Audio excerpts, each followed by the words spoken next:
আসসালামু আলাইকুম রহমতুল্লাহি ওয়া বারাকাতুহু। আইটি বিজনেস পক্ষ থেকে স্বাগত। এই পর্যায়ে আমরা আলোচনা করব মাইক্রোসফট ওয়ার্ডের ফাইল মেনু নিয়ে। তো চলুন দেখা যাক ফাইলের মধ্যে কি কি আছে।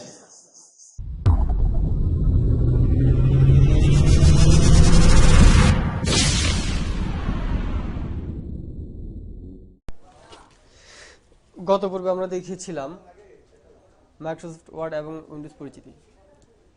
এবার আমরা আলোচনা করব মাইক্রোসফট ওয়ার্ডের ফাইল রিবন নিয়ে। তাহলে আমরা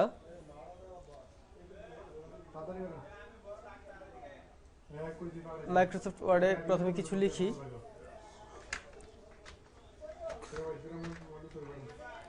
আমাদের মনে রাখতে হবে এখানে সবসময় ফন্ট দিব আমরা Times new Roman, TIMES, Times new Roman, এবং আমরা লিখব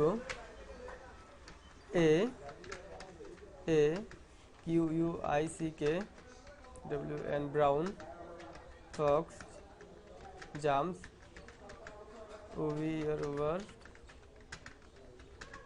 ডগ। এই সেন্টেন্সটাতে এ থেকে জেড পর্যন্ত সবগুলো অক্ষর দেওয়া আছে। আমরা যদি এই ডকুমেন্টটি সেভ করতে চাই তাহলে ফাইল রিবন থেকে আমরা সেভে ক্লিক করব। সেভে ক্লিক করার সাথে সাথে আমাদের সেভ এজ ডায়ালগ বক্স চলে এসেছে। অথবা আমরা যদি চাই কন্ট্রোল চেপে ধরে এস ক্লিক করলে, কিবোর্ড শর্টকাট কন্ট্রোল চেপে ধরে এস ক্লিক করলেই আমাদের সেভ এজ ডায়ালগ বক্স চলে আসবে। তাহলে এখন আমরা যদি চাই এখানে ফাইল নেমে আমরা ফাইলের নামটি যা দিতে চাই আমরা তা দিব। যেমন আমি এখানে লিখলাম A to Z ওয়ার্ড। ওকে, আমরা ওকে দিলাম এবং ফাইলটি সেভ হয়েছে। আমরা উপরে দেখতে পাচ্ছি A to Z Word, Microsoft word.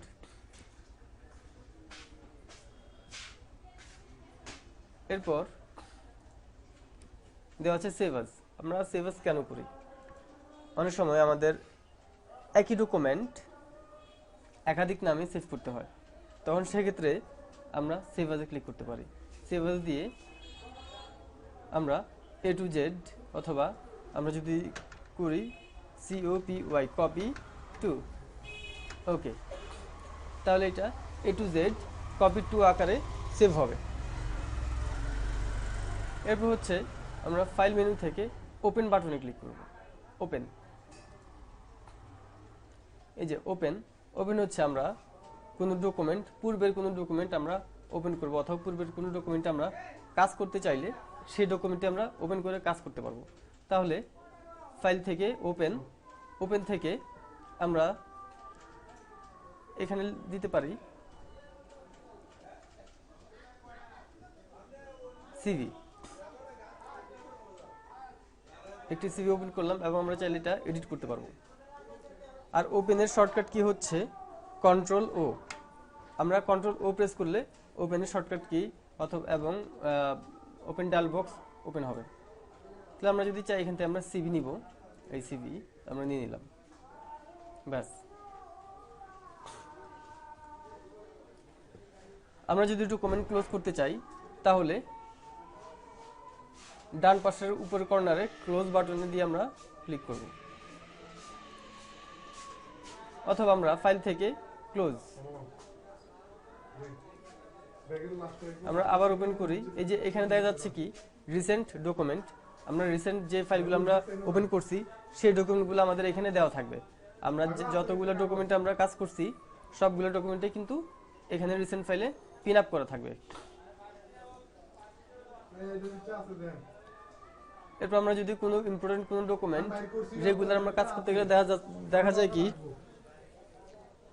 আমাদের কন্টিনিউ ওপেন করতে হয়, তাহলে সেক্ষেত্রে আমরা কি করতে পারি, ফাইলটা পিন করে রাখতে পারি। পিন, যেমন আমরা এই ডেথ সার্টিফিকেটটা আমরা পিন করে রাখবো। ওকে, এরপর হচ্ছে আমাদের নিচে গেলে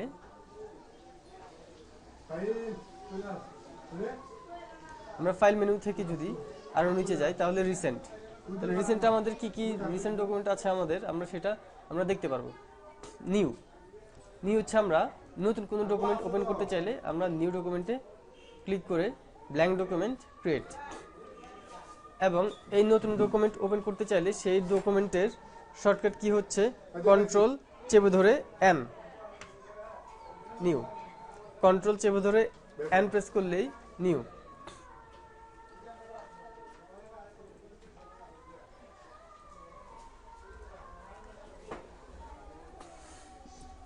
এরপর এখানে হচ্ছে প্রিন্ট অপশন।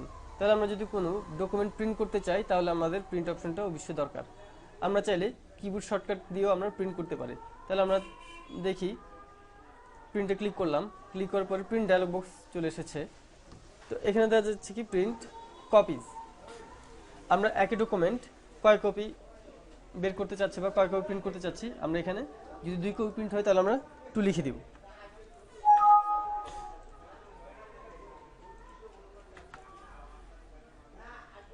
এরপর আমরা এখান থেকে প্রিন্টার সিলেক্ট করব। এখানে আমাদের অনেকগুলো প্রিন্টারের নাম আছে।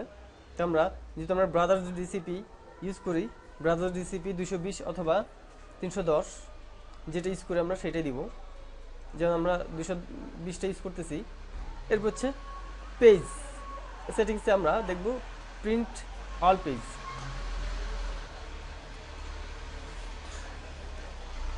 আমরা যদি একটা ডকুমেন্টে সবগুলো পৃষ্ঠা প্রিন্ট করতে চাই তাহলে প্রিন্ট অল পেজে আমরা ক্লিক করব। এরপর হচ্ছে পেজেস,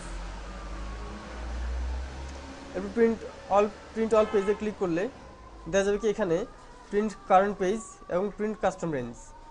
তাহলে কারেন্ট পেজ হচ্ছে আমরা হোমে গিয়ে আমরা যেই প্রিন্টটা বা যেই পেজটা আমরা প্রিন্ট করব সেই পেজটা আমাদের ডেস্কটপে নিয়ে আসতে হবে বা সামনের পেজে নিয়ে আসতে হবে, নিয়ে আমরা কারেন্ট পেজ হিসেবে আমরা শুধু ওই পেজটাই প্রিন্ট করতে পারি।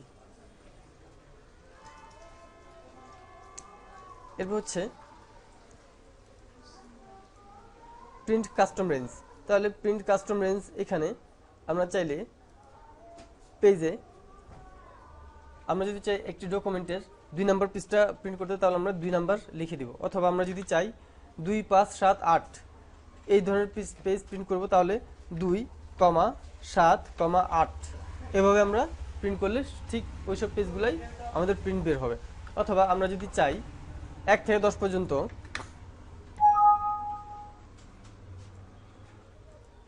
আমরা যদি চাই 1 থেকে 10 পর্যন্ত প্রিন্ট করব তাহলে 1 থেকে আমরা 10 এভাবে লিখে দিব।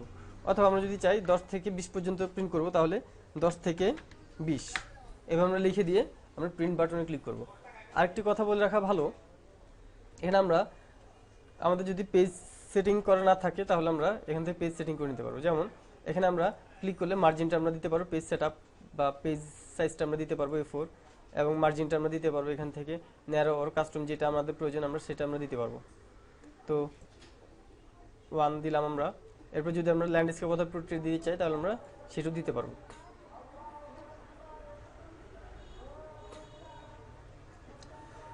এর পরবর্তীতে আমরা আলোচনা করব সেভ এন্ড সেন্ড।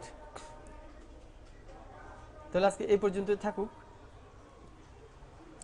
পরবর্তী বিষয়ে আমরা সেভ এন্ড সেন্ড নিয়ে আলোচনা করব এবং সাথে থাকছে হোম রিবনের আংশিক কিছু ধারণা। আশা করি আজকের ক্লাসটা সবাই বুঝতে পেরেছেন। যদি আমাদের ভিডিওটি ভালো লেগে থাকে তাহলে আমাদের চ্যানেলটি সাবস্ক্রাইব করুন এবং পরবর্তী ভিডিও পেতে বেল আইকনটি বাজিয়ে দিন। ধন্যবাদ।